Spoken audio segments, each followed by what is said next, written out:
country at the moment is lack of jobs or job opportunities for the youth. This has been exacerbated by the multiple shocks that have hit our economy.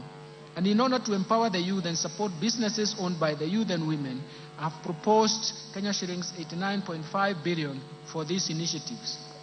This allocation includes 10.4 billion for the National Youth Service, 1.1 billion for the Kenya Youth Empowerment Program, 200 million for the Youth Enterprise Development Fund, 162.5 billion for the Center for Entrepreneurship, 230 million for the establishment of youth empowerment centers, 2.7 million to National Youth Opportunity Towards Advancement, NYOTA.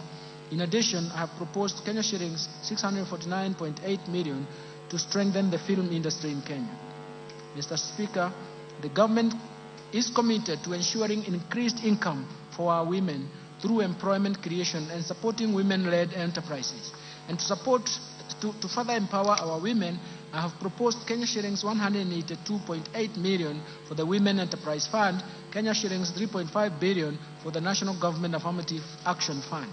Mr. Speaker, to promote regional equity, reduce poverty, and enhance social development, I have proposed Kenya shillings 63 billion for the National Government Constituency Development Fund, as well as Kenya shillings 8 billion for the Equalization Fund to finance programs identified in marginal areas.